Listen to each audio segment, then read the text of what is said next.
Hey, everybody. It's Shay Raybold from Kentucky Housing Corporation.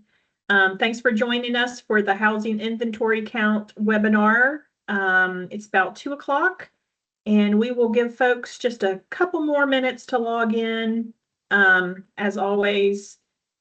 And while we're waiting, I did just put a link in the chat to the KHC webpage where you can find all things K-Count and HIC, which you might already be familiar with, but the HIC forms we will be talking about today, this link is where you can find those. They've been posted, and they're towards the bottom under a heading that says HIC forms.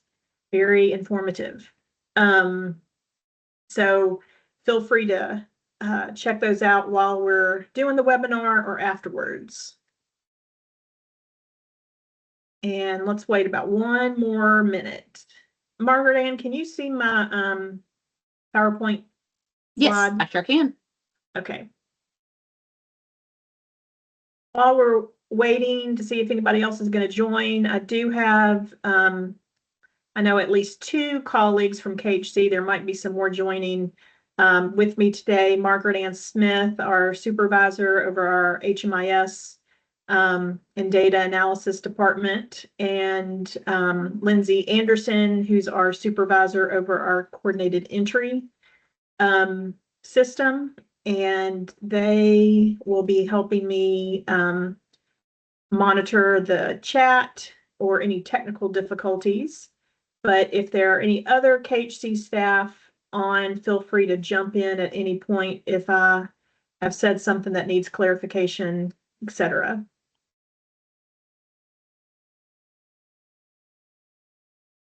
And I think we'll go ahead and get started for the sake of everybody's time. So again, my name is Shay Raybold. I'm with Kentucky Housing Corporation. I help oversee the annual K-Count and the housing inventory count. And what we're going to do today is I am going to go through a few slides first. There's not too many of them. And then what we will do is I'll minimize the presentation and I'll actually bring up the HIC forms that are what we're talking about today, what you need to complete for the housing inventory count. And we'll go through those question by question, just so everybody can see what we're dealing with. So having said that, I'm going to turn my camera off so I don't distract myself while I am presenting. But this is an informal webinar, so feel free to come off mute and ask questions. Feel free to type your questions in the chat, and one of us will see that and either respond in the chat or respond verbally. So, and then, at the end of our presentation, you can ask questions as well, but don't feel like you have to wait till the end. The other thing that people always want to know is if this is going to be recorded, and yes, the answer is yes, it will be recorded, and we will be putting it on the K-Count page or the K-Count/HIC page of our website under the HIC section. And the slides will be posted there as well, though because there's not that many slides, you'll find the guidance document that I talk about here in a moment probably more informative than the slides. Okay, so couple things. I want to start, as I always do, kind of reminding people what the housing inventory count is. I know many of you all, I just kind of glanced at the attendees. Many of you all have been doing this for a number of years, but there's also some folks that are new to this. So we want to make sure everybody gets on the same page, and then remind those of you who've done it for a while kind of what it is if you've set it aside since last year. So the housing inventory count, it is also a point in time count like the K-Count is, But instead of counting people, it's counting the number of resources we have in a specific type of resource. We're looking for beds and units. So an inventory of beds and units that can be used for people experiencing literal homelessness. You might, actually you will hear me refer to it as the HIC. So the HIC is the acronym for Housing Inventory Count. And in terms of what projects are included, it's all projects where the purpose of the project is to serve people who are experiencing homelessness. And I'll get into some more specifics about that in a few slides. And in terms of who needs to provide information for the housing inventory count, who participates in the HIC, it is all projects where the purpose is to serve a specific type of project, where the purpose is to serve people who are experiencing homelessness, regardless of your funding source and regardless of whether or not you use the homeless management information system. So absolutely, those that get HUD funding or other federal funding need to participate, but those that aren't funded with federal funds need to participate as well. And that's the same thing for whether or not you use HMIS. That doesn't matter. Basically, if you participate in the K count in any way, then you need to participate. I mean, the project needs to participate in the HIC. And if you have certain types of permanent housing projects, such as rapid rehousing and permanent supportive housing, you need to participate as well. So as I mentioned, the K count, otherwise known as the point in time count or the PIT, counts the people and the characteristics such as their demographics.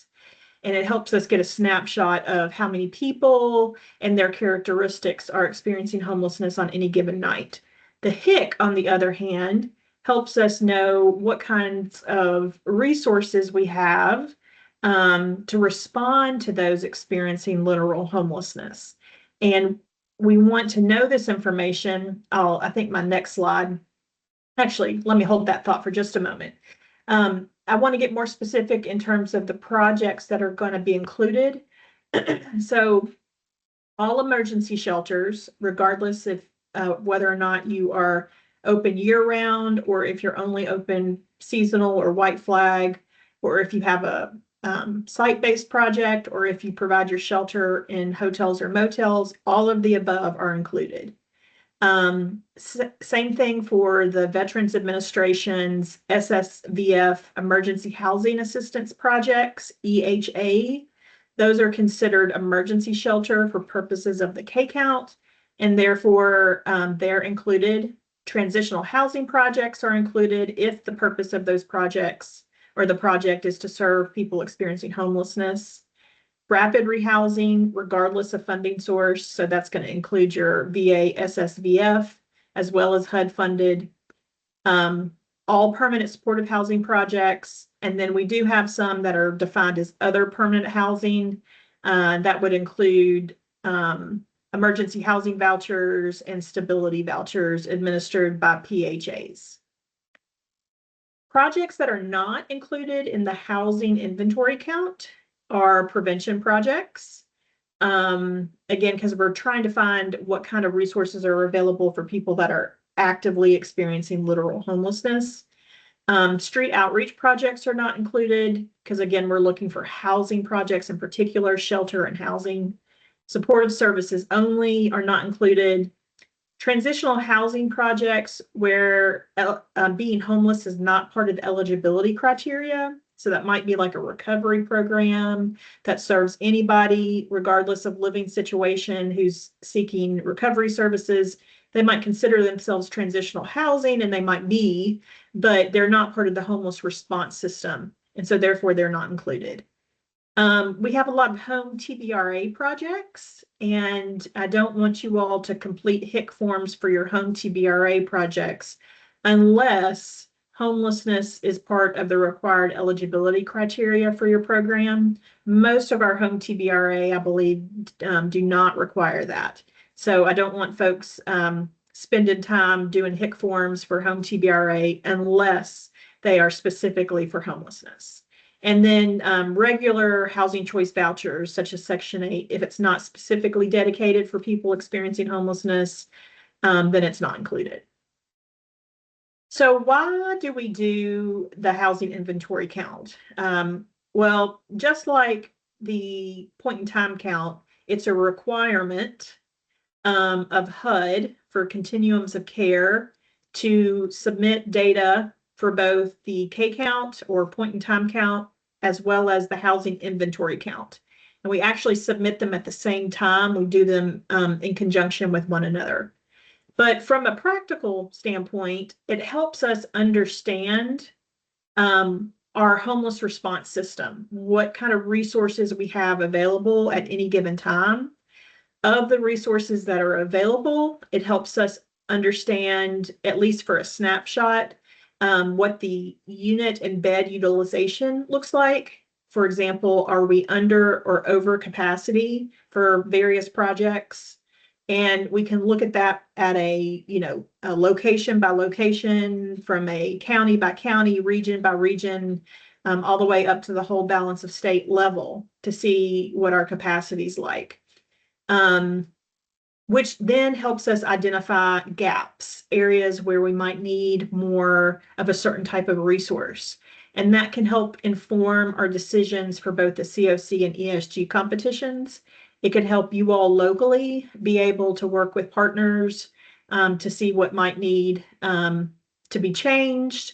It can provide information for you to share with other funders outside of KHC, local governments, nonprofits, grant organizations, etc., to help tell the story that you want to tell.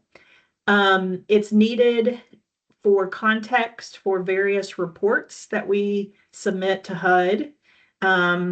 We also need it for context when we're evaluating our system performance measures.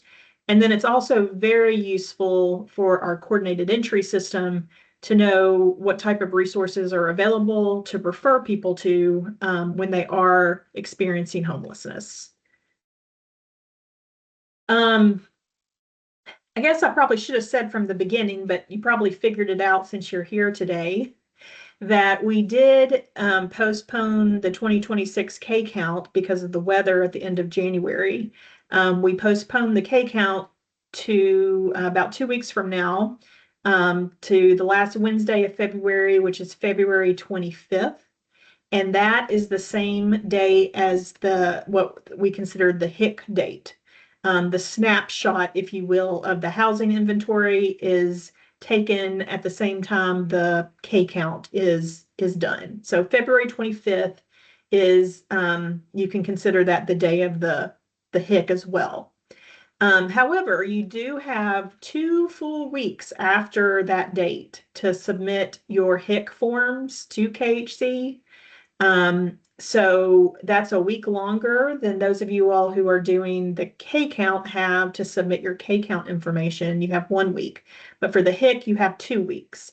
So the due date for your HIC forms is Wednesday, March 11th. And you will need to submit a separate form for each project. So for example, if you have an emergency shelter and a rapid rehousing project, you would submit a form for emergency shelter and a separate form for your rapid rehousing. The way we report this information to HUD is literally on a project by project level, not on an agency level. I mean, we do say who's in charge of the project, but it's literally project by project with accompanying information. And you will submit your HIC forms to the K-Count email address, which is on the screen, kcount@kyhousing.org. And then these last 2 bullets are for me asking you nicely to remember that we at KHC will be receiving well over 200 project forms, HIC forms, hopefully, if everyone submits what they're supposed to. And it can get kind of confusing on our end if the forms are not labeled in a way that we can figure out what's coming in. So sometimes we get folks that will submit forms and it just says HIC form because that's what it means to you. But to us, if we got 200 forms that say HIC form, it's kind of a problem. So what we are requesting is that when you name your forms, to include your agency name and your project name and type, if possible. And abbreviations are fine. I've given an example here on the screen. This would be Clark County Community Services. They have an emergency solutions grant rapid rehousing form, and you can see here that they have included an acronym for their agency as well as ESG and rapid rehousing. And that helps me know that's exactly what this form is, as opposed to just submitting HIC form. But if you could, again, include your organization's name in the subject line of your email, and possibly, if you can remember, project name as well, that would be helpful. But I think you get my point here. Just remember that we are receiving this from a lot of folks, and it helps us organize it quicker without having to open everything to figure out what it is first. We, of course, eventually open the documents and get the information, but I think you understand what I'm requesting, so thank you.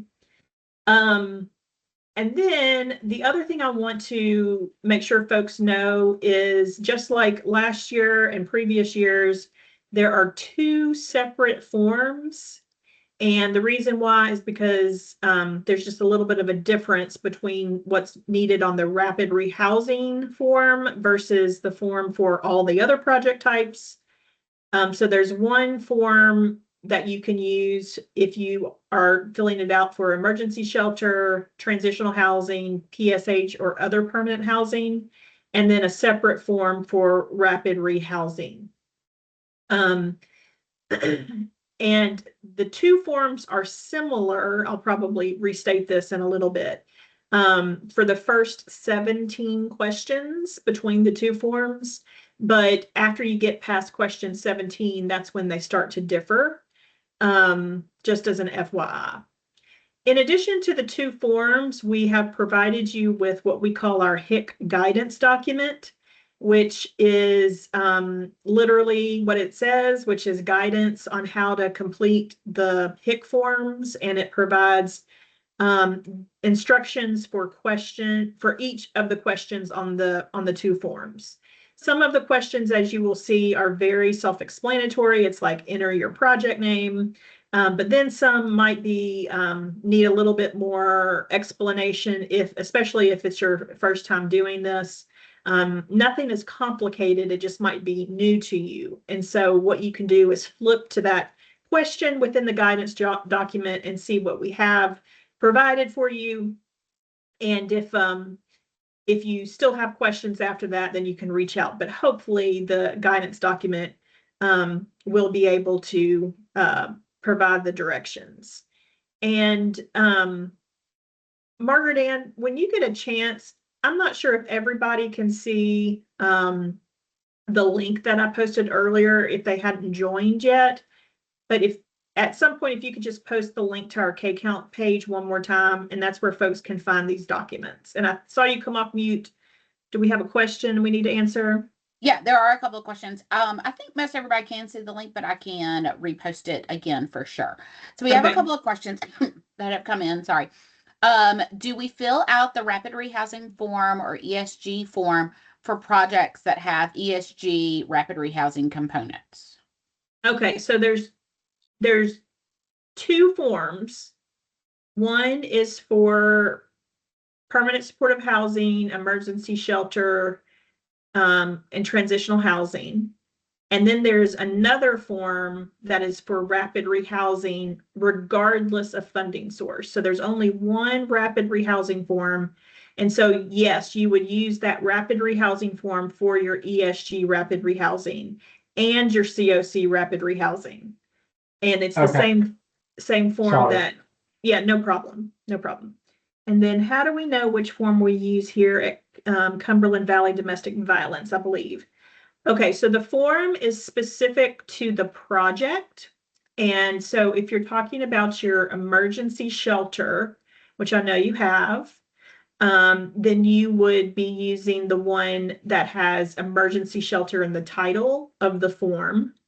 If you go to, actually on our website, I mean, on the page right now, it's not late on the, what I'm sharing.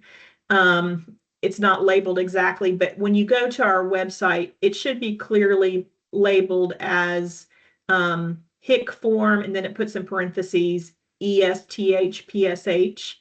And then there's a separate one that says HIC form, parentheses, rapid rehousing only. So you should be able to pick between the two. It does not matter what your funding source is, it's your project type. So if you have ESG rapid rehousing, then you use the rapid rehousing form. If you have COC DV bonus, you use the rapid rehousing form. When we go through the form, you'll see there's a place that asks what type of funding you receive, and you would select ESG or you would select COC. But again, if you're talking about a shelter or transitional housing or permanent supportive housing, you'll use the one that literally says that in the title of the form. And if you're doing rapid rehousing, regardless of funding source, you use the one that says rapid rehousing. And if that's still not clear, let me know now or reach out afterwards. I know sometimes things that seem clear to me aren't always clear to others. She said, okay, so I think it must be clear. We have another question that came through, and it says, we have ESG, ES, and rapid rehousing, and we also have DV bonus rapid rehousing. Does this mean that we need to complete 3 forms? Yes. If you have 3 different types of projects, you'll complete a form for each project type. Is that correct, Shay? Yes, that's right. So you will have one form for ESG for your ES project, and then you will have one form for ESG rapid rehousing, and one form for DV bonus rapid rehousing.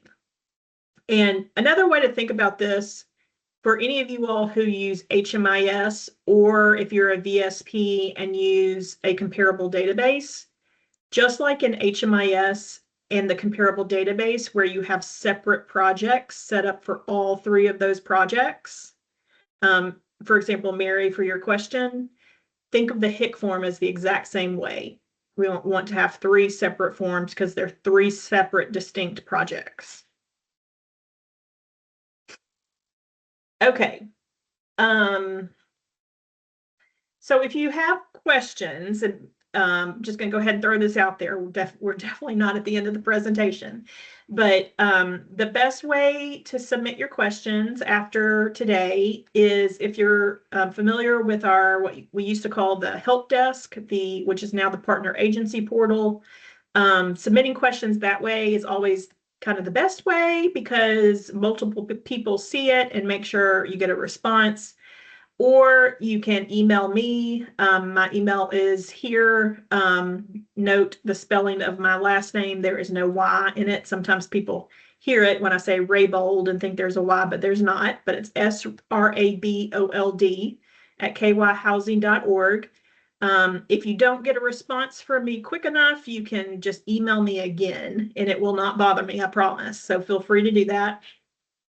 I'm trying to see if this is my last. Oh, I think I have one more quick slide. And this slide, these slides will be posted on our website. And so this is kind of speaking to people who might be looking at the slides having not attended today. And so what it essentially says is that the rest of the webinar, we're actually going to be going through the forms themselves and not using slides. And so the folks that are looking at it after the fact will need to either listen to the recording or they will need to refer to the HIC guidance document for more information. So I am now going to pull up one of our documents. Let's see here. First, what I'm going to do is I'm going to show y'all this HIC guidance document that I've been referring to. And this is available on our website now. It is kind of lengthy. It's 14 pages, which sounds like a lot. And some of it is where I just have a problem being too wordy. After all these years, I just still can't help myself. But there should be all the information on here in terms of what kind of projects you need to do this. I don't know why that's not showing up. For some reason, my document doesn't want to show you. There's actually content on this, but I wanted to show you that there is this document. And once you open it up and it's available now, you'll see it's great if you read the whole thing, but if you want to just refer to whichever question you have a question about, that's fine as well. I'm going to stop sharing that one, and now I'm going to pull up one of the forms itself. Hopefully this will go through. Okay, Margaret Ann, can you just confirm that you see the ESTH PSH Yes, form ma'am. for me? I can see it. All right, thank you. So remember, everybody, there's two forms. There's one for ESTH, PSH, and other permanent housing projects, which I'm showing on my screen right now. And there's a separate form, which I'll pull up in a moment, that is for rapid rehousing. What we're going to do is we're going to go through this form first. But I want everybody to know that questions 1 through 17 are identical between the two forms. Once you get to question 18, they're a little bit different. So even though I am working through the form right now that's not for rapid rehousing, as we go 1 through 17, it's going to be exactly the same. And really on both forms, most of the information is super, like, you know it. You're not going to have to go look everything up for most of these questions. Some of the questions are going to require you to maybe run a specific HMIS report or comparable database report if you use that. Some of them might require you, depending on what your role is at your agency, to talk to another staff member that might have the information. But overall, everything should be fairly self-explanatory in terms of what's being requested of you. But if you have questions, certainly ask us. The other thing I failed to say earlier is these forms are exactly the same as last year, except for the dates have been updated. But everything is the same. We have not added any extra questions. The directions are the same. So if you've done it before, this should be familiar to you. Sometimes people want to know why they have to keep doing this year over year, and I totally get you. I understand where you're coming from. But we do have a lot of projects that do have changes from year to year, especially with staff. And the number, when we get to the questions where there's like how many people were in your project, things like that, those are obviously going to change every year. But so I apologize in advance, especially to those of you all who have multiple projects where you're going to have to complete a lot of these things. But hopefully it is good news to know that there's nothing new necessarily, so it should be familiar to you. Okay. So having said that, organization name and project name, fairly self-explanatory. Those, for some people, it might be the same, but a lot of you guys have separate projects names from your organization. For example, just to use Clark County Community Services again, the organization name is Clark County Community Services, but the project is Clark County Community Services ESG Rapid Rehousing, for example.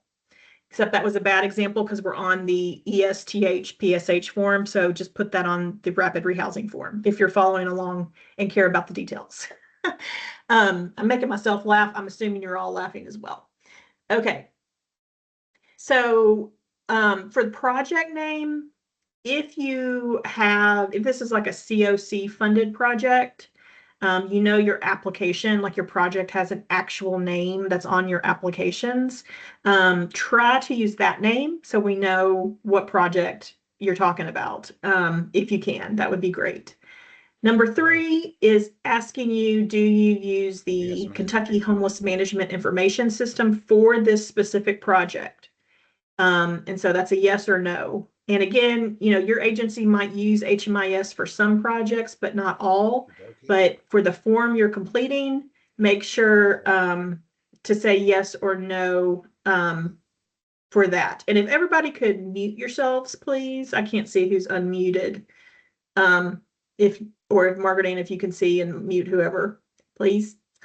Number 4 is for you to, if you do use HMIS, to put what your HMIS project name is. And that's like the name that you use when your HMIS person, which may or may not be you, goes to run a report in HMIS. There's an actual name they search by or use. And that's the name that we want here. And same thing, every project in HMIS has a number. It's typically 4 digits, sometimes 3, but essentially we want your project name and your project number. And again, that's just helping us make sure we're all on the same page about which project we're talking about, especially for those of you all who have lots of projects. Number 5 is you are telling us which project type you have. And again, since we're looking at, or what project type the form is for, because this is not the rapid rehousing project, that's not an option on this form. But if you were filling out the rapid rehousing form, these options would not be there, and it would just be rapid rehousing to confirm you're doing the right form.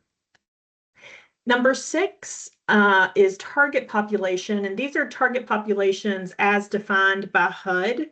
So these are the ones they're interested in. Of course, there's other types of target populations, but specifically, is this project for domestic violence victims or HIV folks or with HIV/AIDS, or not applicable? And all of our victim service providers will be selecting DV. We have a small group of folks that may select HIV/AIDS, but most of you all will probably be selecting not applicable for this one. Number 7, are you a victim service provider? Yes or no. The number 8 is if you said yes, you are a victim service provider, do you use an HMIS comparable database? And we know that for this particular project, we know that, for example, if you are getting ESG or COC funding as a victim service provider, then yes, you're using a comparable database. If you're not getting federal funding, you still may be, and we need to know that information. Question 9 is about the project's physical address. So where is the project actually located? This is for site-based projects. So you have a shelter, for example, and it's located at a specific location. You've got a street address, et cetera, et cetera. For permanent supportive housing projects that are, and actually for rapid rehousing on the other form as well, that are scattered site, and more importantly, that are tenant-based, out in the community, you're not going to have a project address because people are living all over the place. In that instance, you can just use your organization's address. One of the most important things here is we want to know the county location. And so if you have a project that, for example, rapid rehousing or PSH, that is folks are living in multiple counties, what we want you to do is put the county where most people live for the project. And then if you're a DV program, a victim service provider, you do not have to list the address, of course, but we do need to know the county information. Number 10 is organization mailing address, which you need to complete this if it's different than your project address. The box in number 11 is actually really, really important for KHC. This is asking you for your executive director's information, a contact for this project specifically, which is likely someone different than the executive director. So like, who knows the answers about this project? It might be a project coordinator, it might be a project manager, you might have different titles for this person, but we need to know who it is. And if that person happens to also be the executive director, then you would just list the executive director's information.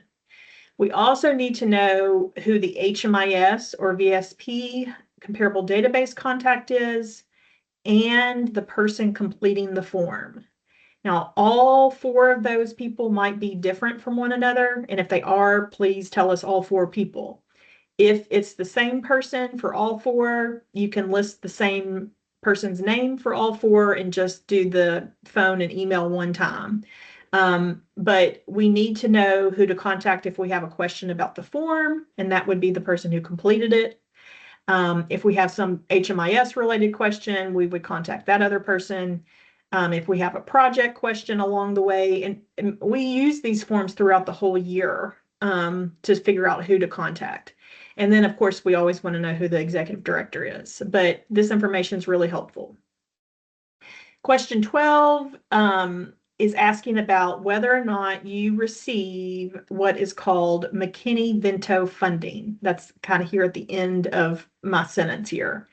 But McKinney-Vento is limited in this context to 3 funding sources, primarily, which are Continuum of Care, COC, Emergency Solutions Grant, ESG, or the Unsheltered or Rural Set Aside Special NOFO, which we typically refer to as SNOFO. So if your project receives ESG, COC, or SNOFO funding, you would say yes. And then question 13, you're going to select which one of those sources you receive. Anytime that you say no, like no, we don't get COC, ESG, or SNOFO, it's going to tell you, if you say no, you can skip to the question after the next one. So make sure you read the instructions. It'll tell you when you can skip. Question 14 is asking you if you received any other type of funding besides what was asked of you above. And that's a yes or no. And if you say yes, then question 15 is going to ask you to select which funding source this project receives.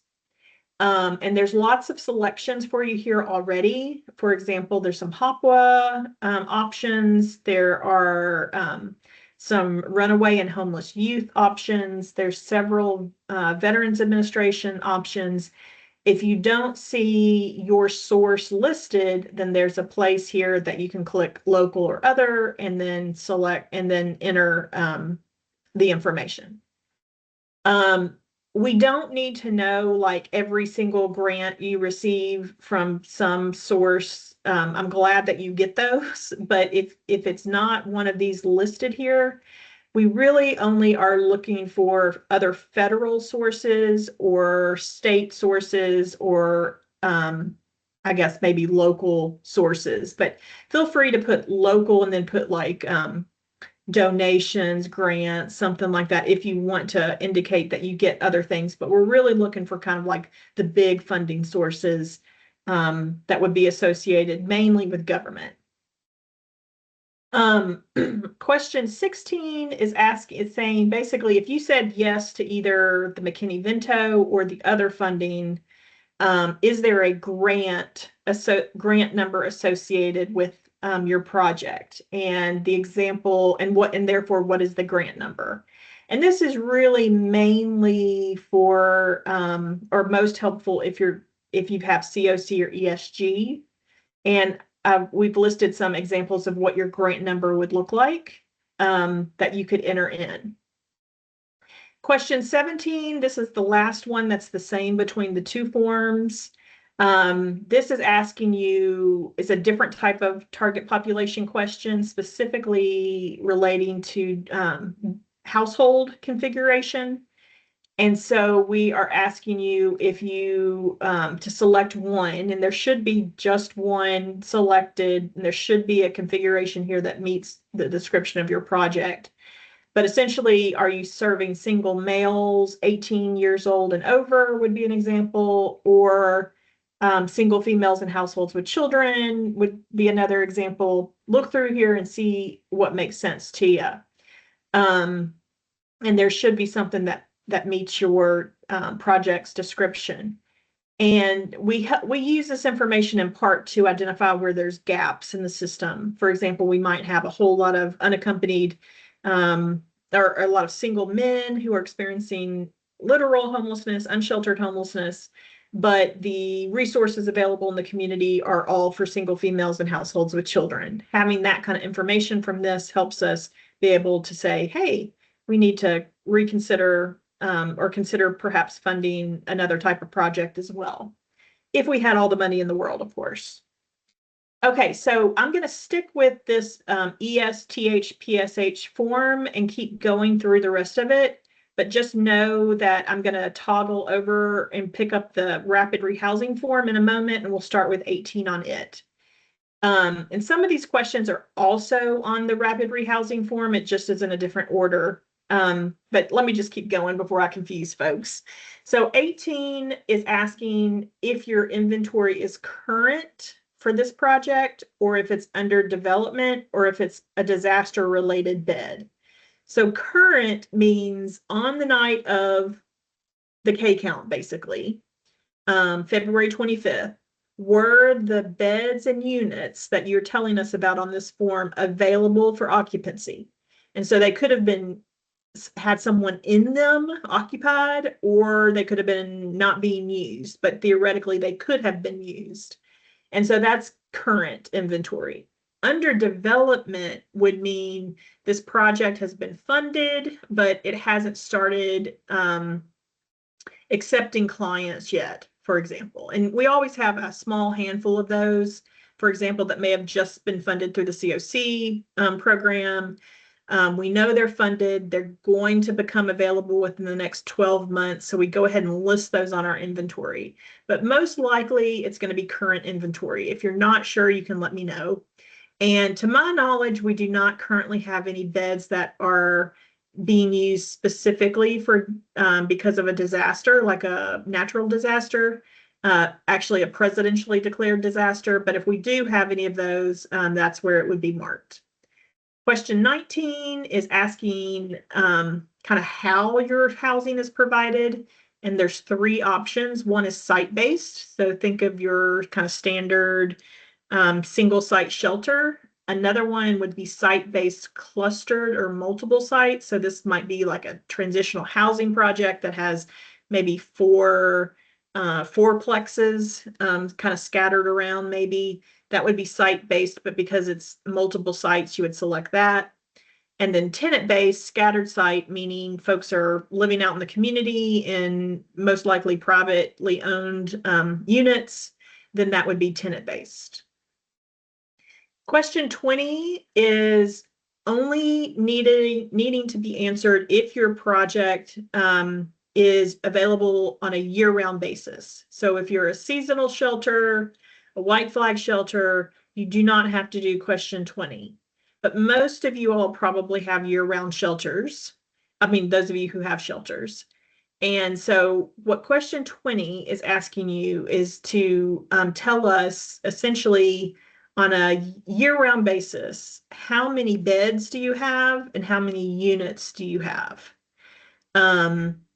So like your permanent supportive housing, those are all going to be year-round, so we need these. And this would be like at full capacity. And some of you all might have like a fixed number all the time. It's always 50 beds. It's always 25 units. This should be easy for you. Any of you all who kind of fluctuate, just kind of depending on the budget, use your best guess for the information you have from your experience. If you had to go to a funder out there, or if the media showed up and said, how many beds do you have, with a camera in your face, what are you going to tell folks? I'm sure you have a number that you use. And so that's what this is asking. Beds are like actual beds. Units can get a little tricky depending on your layout, especially for shelters. if you have one great big room, then that's one unit. But if you have multiple bedrooms, then you would list each bedroom as a separate unit.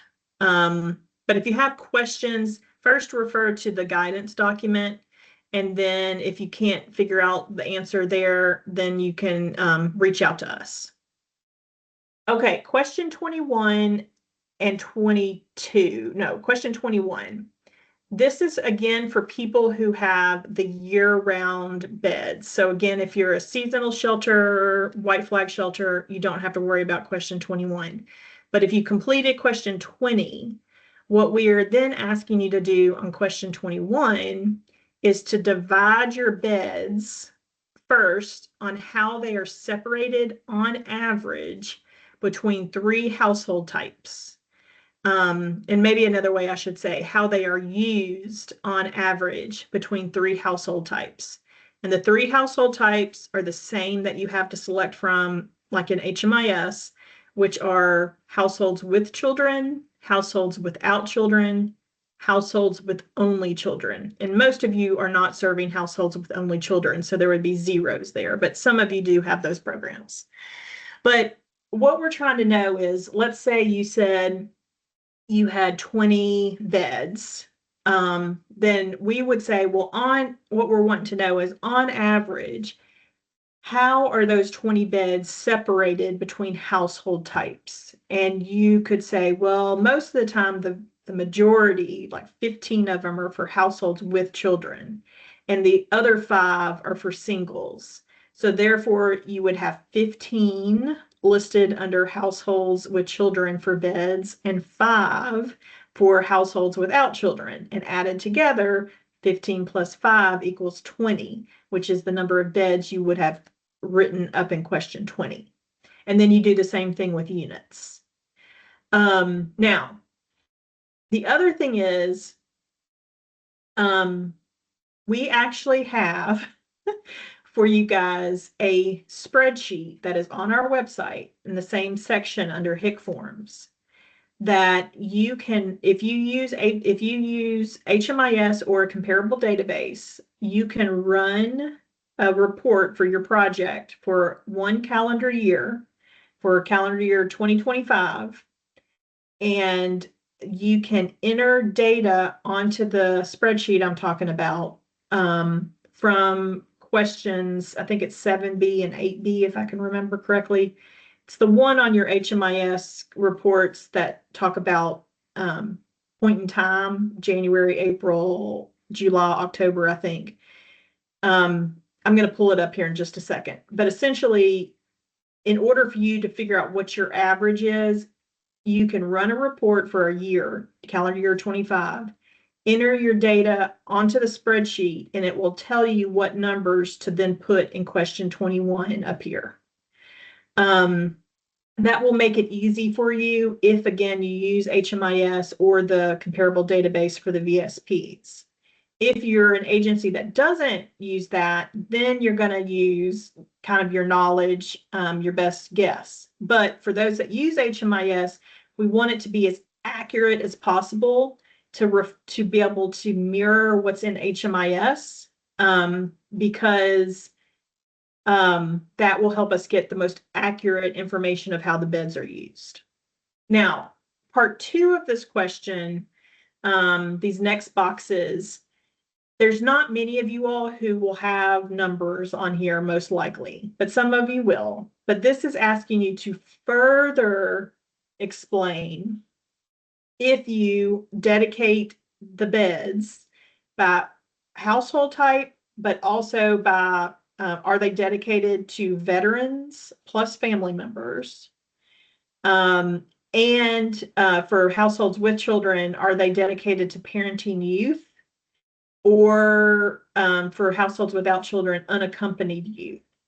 So for our SSVF VASH program, no, that's 2 different things. For our Veterans Administration VASH, they should definitely have numbers in these boxes because they're serving veterans, like dedicated.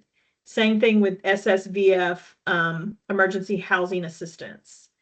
our YHDP projects would have numbers in parenting youth and unaccompanied youth. That's the Youth Homeless Demonstration Program. But most of you guys are not further dedicating your beds for vets and parenting youth. So you're probably going to have zeros here. If you think you should have numbers there but aren't sure, reach out and we can talk through it with you.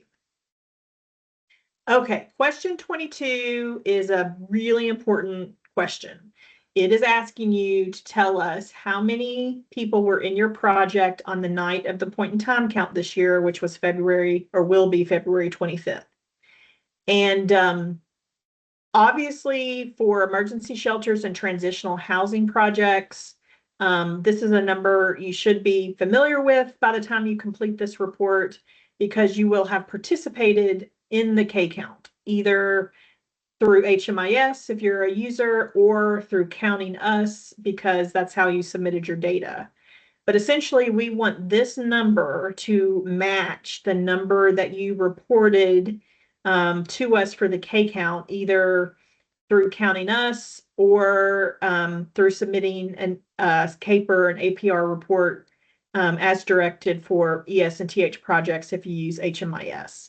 So for example, if you're an agency that used the Counting Us app for your shelter and you submitted 20 surveys for 20 people, then this should say 20. For other project types, the PSH and the transitional, the PSH in particular, you aren't participating in the K count, but you still have to report a K count number. And so what you would do, and these directions are in the guidance document, is you would run a 1-day APR for your project and look at the number of clients served on February 25th. And whatever that number is for your project, you would list it here in 22.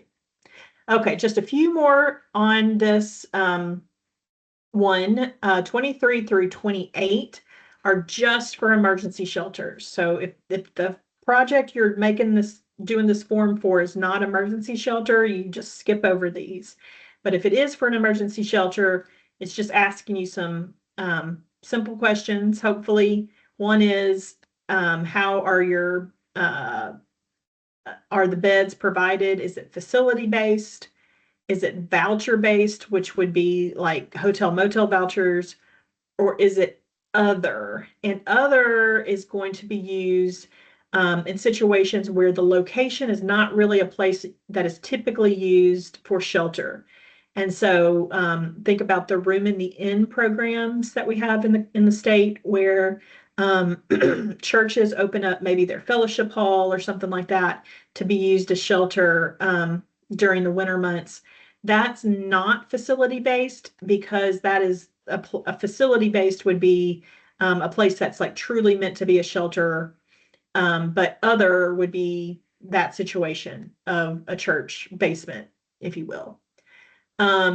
Emergency shelter only, number 24, are these beds available year round, just seasonal, or overflow? And there's definitions there. And then 25 through 28 are basically just wanting to know if the beds, actually 25 is really, really important. If you have a seasonal shelter, we need to know how many beds and when they are available with a start and end date. And then 26 through 28 is basically asking if you enter the information in HMIS for the seasonal beds or overflow. Okay, so that is this form. Are there any questions we should answer now? There aren't any new questions in the chat. Okay, then I'm going to pull up the rapid rehousing real quick. If I can find it.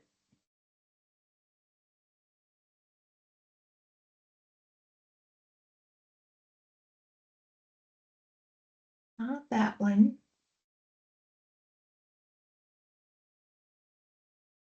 Okay. So this is the rapid rehousing one. Don't worry, we're not going to go through the whole thing again, because 1 through 17, but you'll see at the top it says rapid rehousing. And 1 through 17 are the same as the one we just went through. So I'm going to go ahead and scroll down to question 18. And there's lots of words on this page, but essentially it is, what you'll see is 18 has A, B, C, D. And what this text is telling you is that okay, let me think through this. You remember on the form we just talked about, and we were talking about year-round beds for ES and TH and PSH. And I said at max capacity, how many beds and units do you have? And tell us that, and then separate further. Well, for rapid rehousing beds, HUD has us count them a little bit differently. And to look at your numbers, the unit utilization that we submit for rapid rehousing projects, people have to fit into two criteria. One is someone has to be enrolled in your project. So if you have HMIS, they have an entry basically. But they also have to be living in housing. So not still on the street, not in emergency shelter looking, but actually in housing. And for those of you with rapid rehousing, you should be familiar with the concept of having a housing move-in with a housing move-in date associated. So we will be reporting to HUD for every rapid rehousing project the number of people who are enrolled in your project that also have a housing move-in date. And the reason that's important is we are not just reporting to them, or we're not reporting to them everyone who's enrolled, because that's going to possibly double count people that haven't yet moved into housing but are still in shelters or unsheltered that you're working with. So we're only looking for those that have a housing move-in date for the questions that, or for what we report to HUD. And so in order to help you figure out who those people are, these questions that are coming up on the next page are going to help you get there. But the first step is to run a APR or a CAPR. Those reports are essentially the same. It's a COC APR or an ESG CAPR, and you can run them out of HMIS or your VSP comparable database. But you're going to do it for one day, which is the day of the K count and the day of the HIC. February 25th. So your start date is February 25th, 2026. Your end date is February 25th, 2026. And then all you have to do is answer the questions that are on this next page. So using that report, the first question is telling you to look at on your APR or CAPR question 7A and enter the number of persons served that you see in the total column and total row. So if you just read what it says here and do exactly what it says, it should work. And question B is telling you where to look to get the number of people who have moved into housing. And this number might be different than what you put in A. And it's telling you to look at Q7A, but this time look under the number of persons served. Or that's the name of the question, but this time you're going to look in the row that says for PSH and rapid rehousing, total number of people moved into housing. And so you might have using, let's say 20 people enrolled in your project, but only 10 have moved into housing. So the A would say 20, B would be 10. And the reason someone would be listed in this row of moving into housing is they would have a housing move-in date entered in HMIS or the comparable database.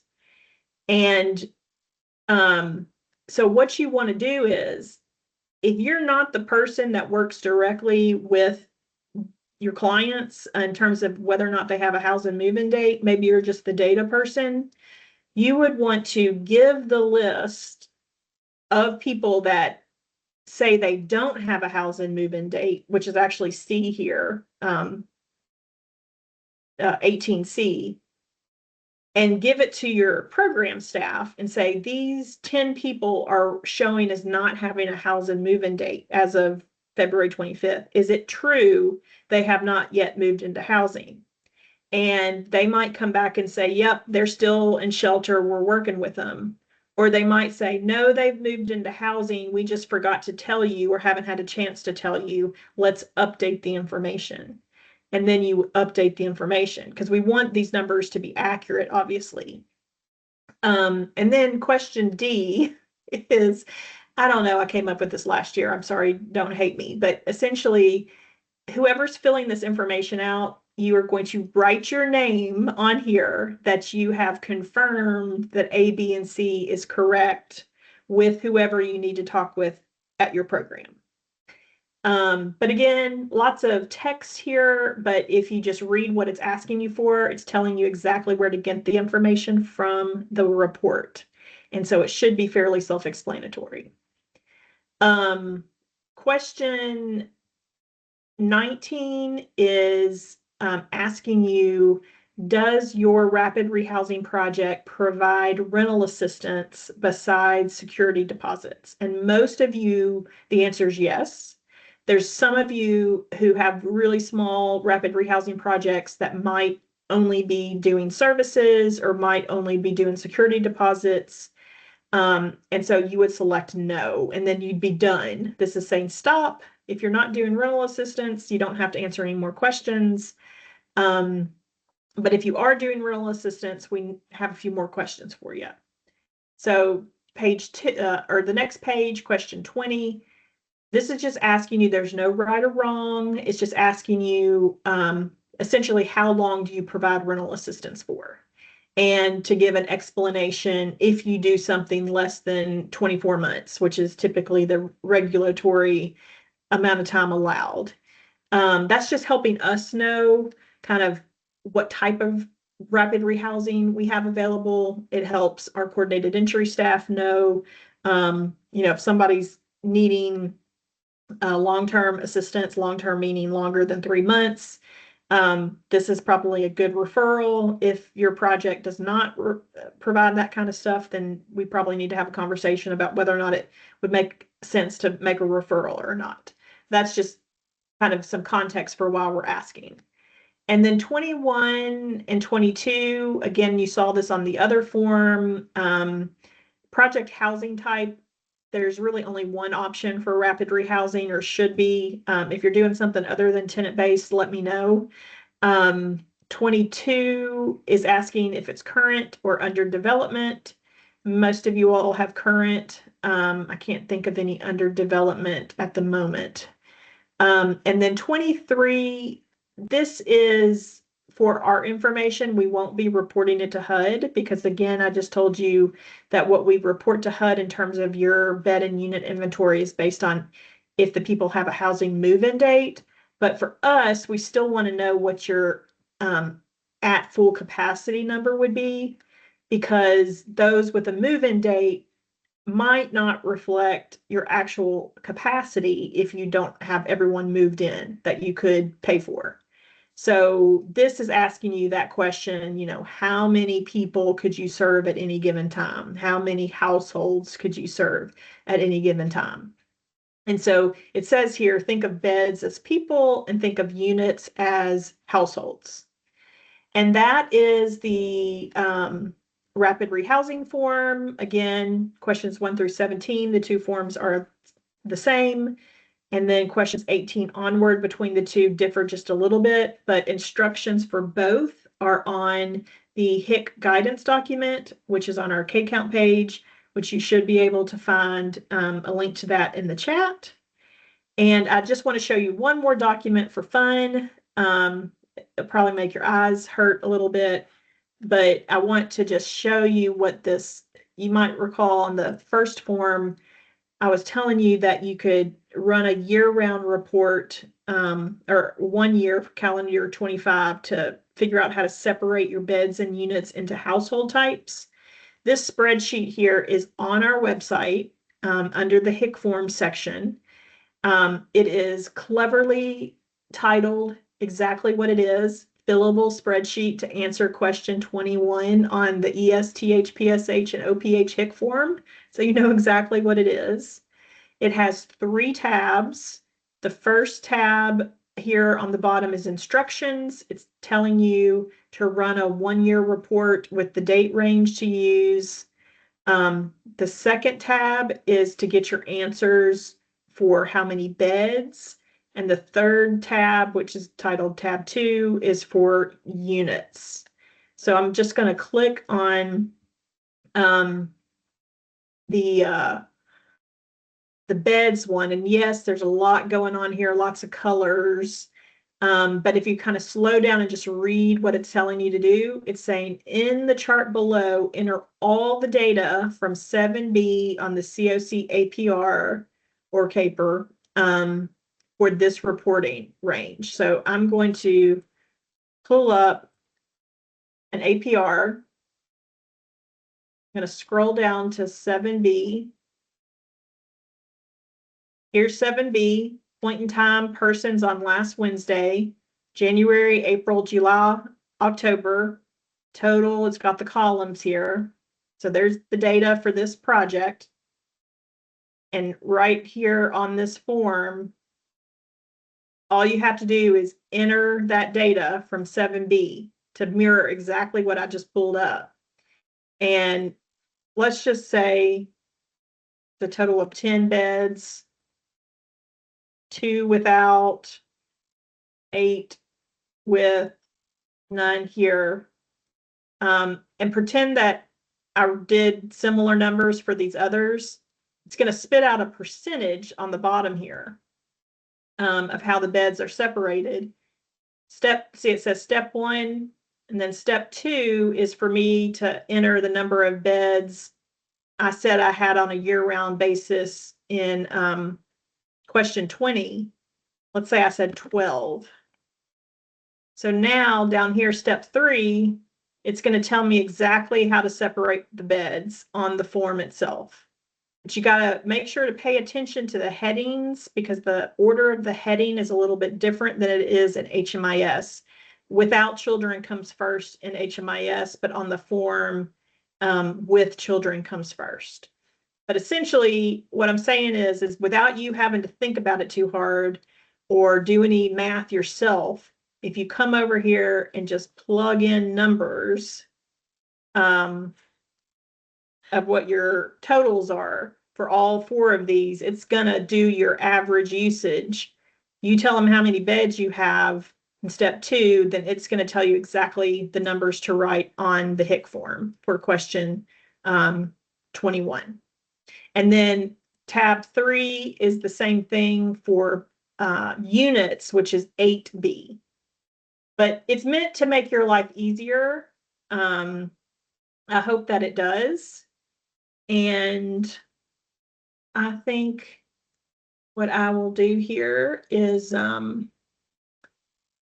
more thing real quick. Hang on. Just put my email up again here for anybody that needs it. And that's all I had to share. So March 11th is the deadline for when these are needing to be submitted.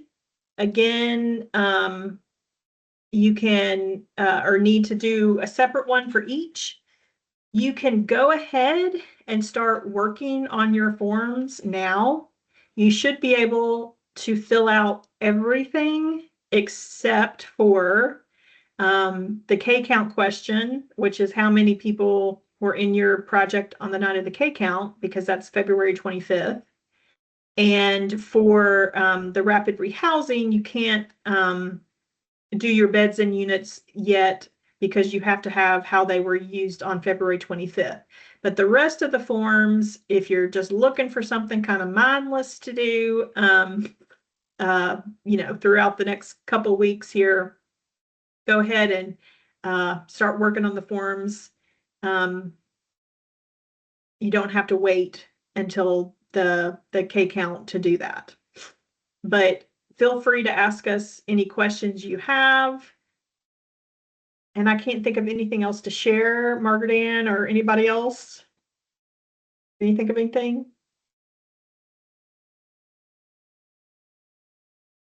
I cannot. I feel that you covered everything. All right. Well, hopefully not everybody is completely sound asleep. But this information, like I said, we do have to submit most of it. Some of it is just for our own information, but most of it gets submitted to HUD. But it also is just very useful for us to have as a continuum of care and as a coordinated entry coordinator, et cetera, throughout the year to understand kind of how y'all are using your projects from a high level perspective, at least. And then there's always knowing who to contact from that contact list, which is very helpful. So doesn't look like there's any more questions in the chat. So we can probably wrap things up, but certainly reach out to us anytime if you do think of any questions. I'm hoping that the forms, here's one other thing. They're fillable forms, meaning you should be able to type in text to them and save and then send them in. You don't have to print them out and handwrite and scan like what we used to do in the old days. But we still do have some people that do that. If you're more comfortable, that's fine, but just know that they are fillable. If you run into any technical issues with the form, like a box doesn't work or a box doesn't click, I did test everything, so I'm hoping that's not the case, but please reach out and let me know so I can get that corrected. But let's cross our fingers that's not the case this year. All right, guys. Well, thank you all so much for your time. I hope the sun is shining wherever you guys are, even though it's still kind of chilly, but really appreciate you guys, and let us know if you have any questions. All right, thank you.